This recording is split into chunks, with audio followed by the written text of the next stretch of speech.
In 1969, Ken Thompson from Bell Labs wrote a game called Space Travel for the Multics operating system. His colleagues loved it, but not long after, the Multics project was shut down because it had become too big and complicated. Thompson was pretty bummed, but then he realized there was an idle PDP-7 minicomputer in the lab that could run his game. The only problem was, the machine didn't have a suitable operating system. So he teamed up with Dennis Ritchie, and together they developed the Unix operating system.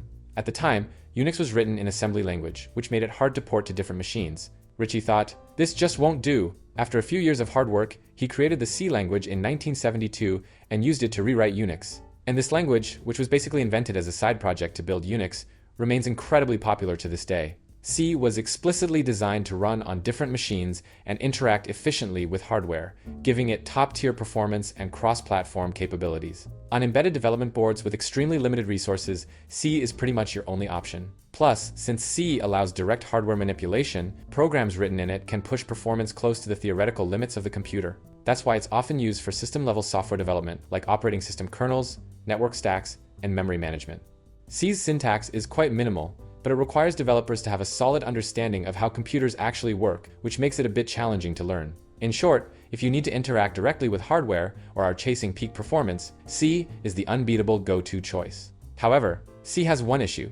It's not great for building large-scale software because it's a procedural language. When you're working on big projects, things can get really tedious, just function naming alone can drive you crazy. In comparison, object-oriented languages handle this much better. That's why Bjarne Stroustrup designed a whole new language based on C, C++. Early on, it was literally meant as C with classes, but now it has evolved into something entirely separate. Like C, C++ offers excellent low-level control, allowing for top-tier performance. At the same time, it supports object-oriented features, making it suitable for building large-scale software. It's pretty much the only language that manages to combine extreme performance with development flexibility. This has helped C++ carve out specific niches. For example, games demand both performance and scale, so C++ is a natural fit. Popular game engines like Unreal are built on it. The same goes for operating systems. A big part of Windows, for instance, is written in C++. And in areas like graphics and finance, where high performance in large software is essential, C++ is also the go-to choice. But the downside is, C++ is extremely difficult to learn. The language itself is highly complex and is considered one of the most challenging programming languages. Additionally, both C++ and C were developed in an era when computing resources were scarce, making development and configuration cumbersome. Someone thought so too. Guido van Rossum, who was a C programmer at the time, always wanted to make programming more enjoyable. Inspired by the ABC language, he created a new scripting language that was more readable and easier to maintain: Python. Python is now one of the most popular programming languages and probably the easiest one you can find. It allows for rapid development, enabling you to accomplish in hours what might take days in other languages. The trade-off, however, is that Python's performance is much lower than low-level languages like C and C++. That said, since artificial intelligence started gaining prominence, Python has become the most important language in this field. Libraries like PyTorch and TensorFlow have evolved to meet growing demands, and thanks to Python's focus on scalability and modularity, it can easily integrate with C libraries and system functionalities.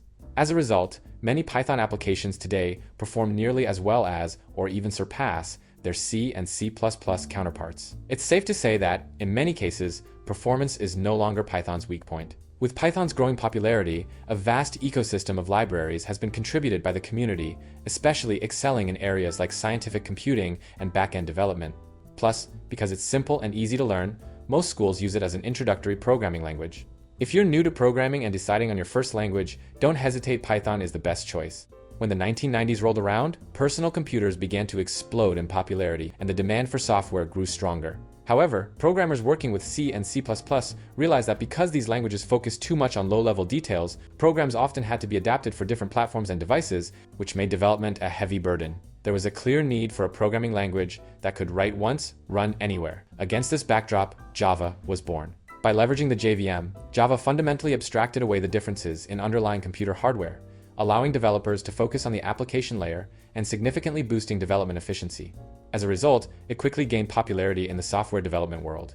Additionally, its built-in garbage collection mechanism freed developers from manually managing memory, as was required in C or C++, greatly improving security. This made Java the language of choice for many companies, a status it still holds today. Especially in areas like large-scale database systems and enterprise back-end development, Java remains dominant.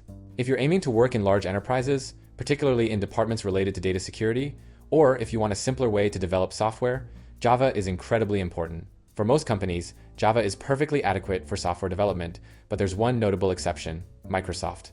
As the designer of the operating system itself, Microsoft integrates numerous features and capabilities into its own platform. However, Java's cross-platform nature means code must run on Sun's JVM, which limits Microsoft's ability to optimize and control the Windows environment. Microsoft wanted a language that would give it full control over the runtime and allow it to fully leverage Windows' underlying features. So, they decided to create their own Java-like language, and that's how C# came to be. Given this background, it's no surprise that C# is tightly integrated with Microsoft's products. It has long been one of the most recommended languages for Windows and is often regarded as the native language of the platform. If you're developing for Windows and want to take full advantage of its latest features as soon as they're available, C# is undoubtedly the go-to choice. What's more, thanks to its deep optimization for Windows, C# delivers performance close to that of C and C++ while maintaining the ease of use found in Java development. This has naturally made it a popular choice for game development as well. For example, the highly popular Unity engine uses C# as its default language. To sum up, if you're building software for Windows or looking to develop a hit game, C# is an excellent option. As we all know, Windows isn't the only operating system provider in the world.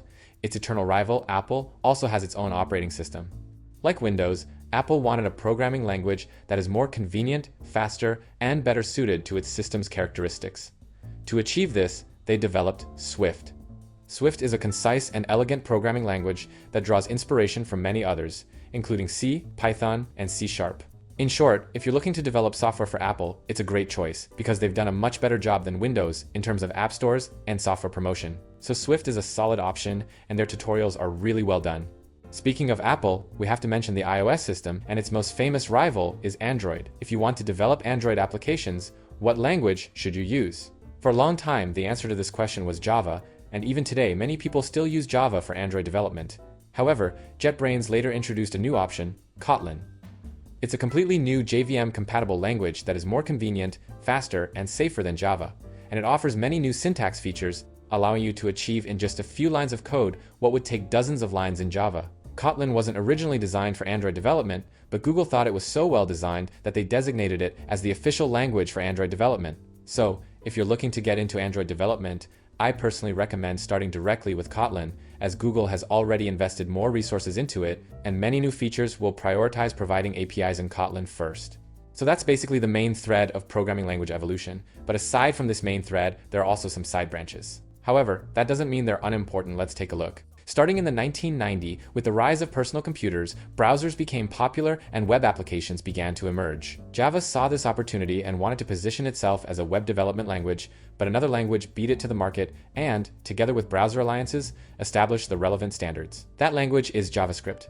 In fact, the reason JavaScript was named JavaScript was to ride on Java's coattails, hoping developers would choose it. And, as it turned out, their strategy was incredibly successful. JavaScript became the de facto language for browser applications, adopted by all modern browsers. Logically, its role should have been limited to that, but around 2009, Ryan Dahl developed the Node.js framework, which changed everything. It allowed JavaScript to run directly on servers, interacting with the computer's file system and network. With this expansion, JavaScript eventually developed what might be the most powerful ecosystem of any programming language. It can be used not only for front-end development, but also for back-end development. With frameworks like Electron, you can even build desktop applications using web technologies. In fact, more and more companies and developers today are moving away from platform-specific languages like C#, Swift, and Kotlin, myself included, and instead using JavaScript along with frameworks like React Native and Electron to develop for web, desktop, and mobile platforms all at once. From this perspective, JavaScript is arguably the most versatile language today. If you want to quickly build something practical, like an app, JavaScript is probably the language that best fits your needs.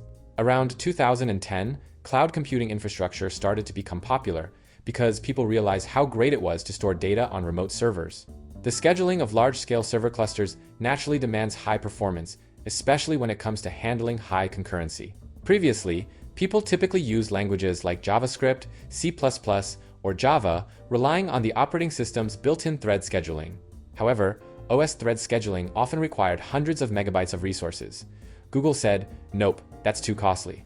So, they created Go. Go has a built-in concurrency model at the language level, allowing hundreds of thousands of Go routines to be scheduled onto a small number of OS threads. It also provides mechanisms to make data transfer between threads cheaper and safer. Additionally, Go comes with a massive built-in network library, making it particularly well-suited for network cluster infrastructure. But what's even more important is the widespread support for Go from major tech companies.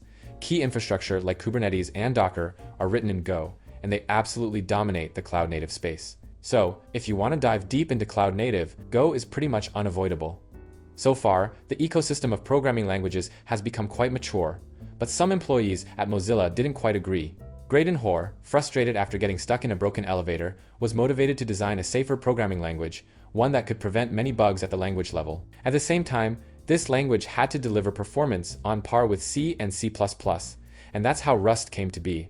Like Go, Rust is one of the few languages that emerged in the last decade and managed to thrive. A lot of this success is thanks to Linux's support. Rust's safety and performance, comparable to C and C++, make it particularly well-suited for writing operating system kernels. That's why more and more Linux kernel code is gradually shifting to Rust. So if you're looking to explore more cutting-edge options or planning to dive into OS kernels, Rust is a solid choice. But a heads up, Rust's syntax is pretty tough, almost as challenging as C++. Nothing's perfect after all. This mainly comes from its strict focus on safety, forcing developers to always keep security in mind right from the syntax level. To sum it up, choose C for hardware-related tasks, C++ for top performance and large-scale projects, Python for scientific computing, Java for general enterprise software, C# for the Windows ecosystem, Swift for Apple development, Kotlin for Android, JavaScript for full-stack development, Go for cloud-native and high-concurrency scenarios, and Rust for secure and high-performance systems. Thanks for watching, and see you in the next video.